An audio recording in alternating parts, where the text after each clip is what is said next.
Life can be complicated at times depending on your life circumstances, your physical or health conditions. However, we're going to add the element of resilience and reframing today in our WSATV Women's Premiere Show with our experts who are going to offer their insights into how to turn challenges into opportunities.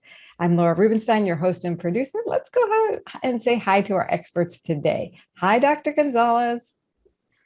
Hi, I'm Gloria Ramos Gonzalez, and I'm a global education consultant. I am based out of California, and you can find more information about me at www.gloriaramosgonzalez.com.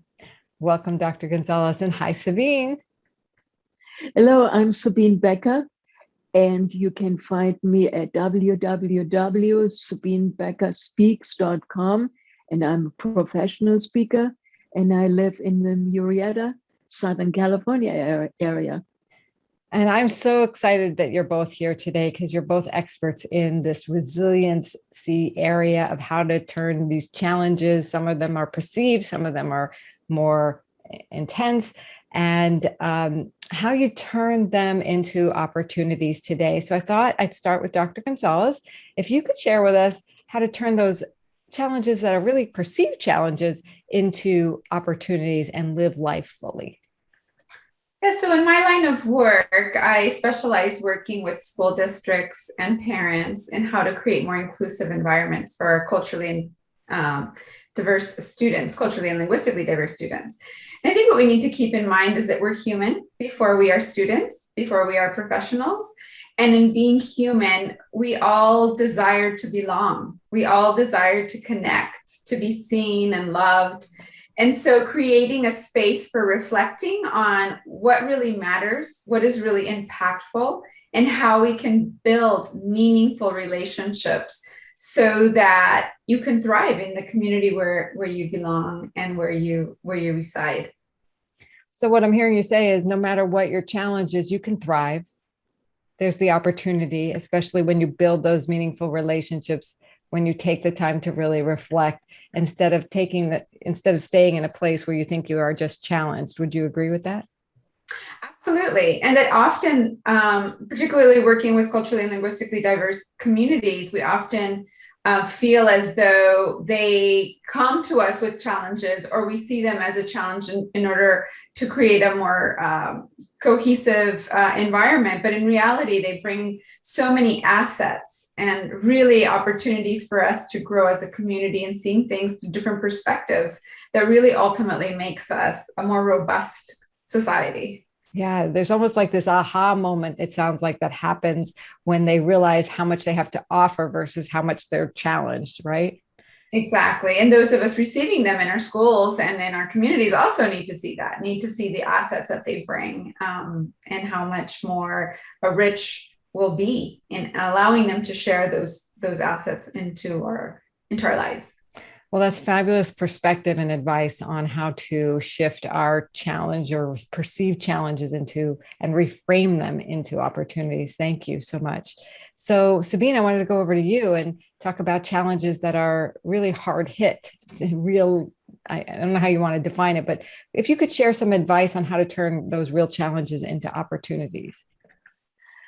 Thank you so much, Laura. I work with people who experience radical challenges, like stroke survivors and caregivers. Because first of all, you can see it. I was born with very small arms to the drug thalidomide, so I know really how tough it is and how sometimes you struggle so hard through life to be even able to do the smallest things. And then I had a massive stroke at the age of 50, and I had to relearn everything. And that's the reason why I work right now with stroke survivors and their caregivers, because they grieve so much. There's so much loss of sometimes independence and confidence, and sometimes even identity. So I'm helping them to find courage again, because it takes so much courage to take even the smallest step when you cannot speak, you cannot even comprehend some of the things going on. It takes so much courage to take this one little step, and it's taken courage. So what I also like to talk about, because this helped me personally, I have an acronym, PUSH, push, and that stands for persevere until success happens. And that has helped me personally. And when I talk to the stroke survivors I'm working with, it's like, yes, I can do this. They start seeing the possibilities, maybe for a different life, but still a life worth living. And that's really wonderful. I like serving the stroke survivors. I like serving anybody who has very radical challenges. I love the idea of being able to see a different possibility for life, and one that maybe somebody hadn't been able to see before. And that's really a key to reframing, is what is the possibility? Yes. And if you use that acronym, just keep persevering until success happens or you see what's possible, right? Right. And don't dwell.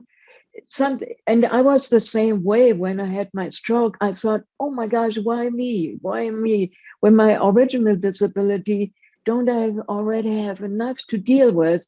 But then I turned that why me into, okay, it is what it is. I have to deal with the circumstances right now, and maybe there are new opportunities. My life looks a little bit different than before, but I really try to help people find a thriving and purposeful life. Lovely. And yes, both of you kind of talked about purpose in one form or another. Dr. Gonzalez, you were talking about adding to the community, giving this possibility for enriching the community. And Sabine, you were talking about, having a possibility, maybe a new one that wasn't even thought of before, even possible before. So I love the idea of reframing, because it brings something new to one's life and to others' lives as well. Congratulations to both of you on your exquisite work that you do for people in this area of dealing with challenges. So now I want to get to know you a little bit more. Tell us about who you work with and what you do for them, Dr. Gonzalez. Sure. So I feel very privileged to be really a thought partner and educational leader on a global level, where I work with school districts who are struggling with how to approach education for students that are hard to reach.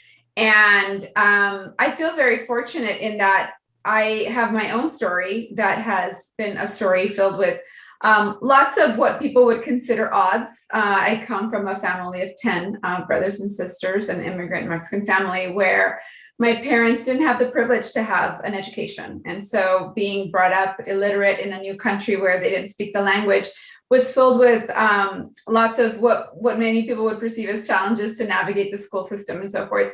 And yet we were very fortunate to have some instrumental educators in our family that impacted our family. And now, all my brothers and sisters, we're all professionals. Half of us have doctorate degrees and are contributing to our community in some way. And I feel that part of my purpose is obviously to give back and have that opportunity given to other students and other families who have a similar background, where they feel that maybe they don't belong, maybe they feel like the school system isn't a place for them, but instead helping school districts see the possibilities. And sometimes that means reframing and thinking outside the box, and knowing that there isn't this prototype of like the perfect student or the perfect family, but really having a more inclusive perception and not just perception, but more inclusive approach, and creating systems of support so that families and students can be successful. And I'm certainly one example of many counter stories that exist that this is possible. So I believe that this is a key component to having thriving families and thriving communities, is having a more broad approach in terms of how we create spaces for these families to find a voice and find a place in our schools. Oh, it's great, timely work that you're doing as we undergo our diversity inquiry here in the United States. So thank you for that incredible work that's going to transform communities and lives of people. And Sabine, I'd also like to learn more about you and your expertise. Who do you work with and what do you do for them? And maybe a story. Yes. I used to be a social worker. I always have been interested in helping others because when I grew up in Europe, I got a lot of help from other people. So I always thought it's time to give back to the community I live in. And then, of course, my stroke happened, something I was not prepared for at all whatsoever, and I barely survived. I have never, ever thought I would work with stroke survivors. So for me, that was, I retired from social work, and surviving my stroke was a sign from the higher power that I was still needed and that I need to make a difference in people's lives, people who are affected by really radical challenges. And I just love helping others to persevere, like I said earlier, to push through those challenges, persevere until success happens. Do not give up and keep hope, because I have learned through my stroke experience that hope is actually a choice. I did not know that before. You can choose to have hope. You can have small little goals you set for yourself. When I learned how to walk again, my little goal was just to get from the bed to the couch. That was a choice I have taken, and I had hope that one day I can do it. And I persevered. And so I want to give this back to others, all those valuable lessons I have learned through my very, very unexpected experience of that stroke I experienced. Well, you have definitely been an inspiration. Both of you have been inspiring for people with whether they're challenged in their community or challenged in their body, that there's hope. That's a beautiful word to bring to the table here today. There's always hope as long as you choose it, is yes. A great takeaway from this. So thank you both. And both of you are premier members here at Women Speakers Association, and this is what we do. We bring experts to the forefront who have a message, who want to make change in their communities and in people's lives and get that message out. So I'm curious, what is the value you see of Women Speakers Association for you? Dr. Gonzalez? Yes, being part of this organization not only feels so congruent with empowering women to share their voice and share their ideas, but I think I also really value the sessions that focus a lot on the internal work that's involved in this. And as mentioned, the choice to hope is an internal job. And so much of the professions that we hear only about the superficial level, but we know that there's a deeper foundational level that comes from within. And I feel that lots of the sessions and women that I've encountered through the WSA have that very clear, that this is an inside job, and that when we do that internal work, we can then grow and thrive. So powerful. Well said. Thank you. And Sabine, what is the value you see of Women Speakers Association for you? What I love is the networking opportunities here. Every time I talk to a lady here on WSA, I see how many ideas there are. And I sometimes think, I haven't thought of that. Oh, that's interesting. I wonder if I can do it. Let me apply this to my business. I'm a professional speaker, but the business part of it is really tough still. And I have learned so much as far as a business, how to build the business from the ground here through WSA. That's really the helpful. And I love the community of women, different ideas, new ideas. I've always been a big fan of that.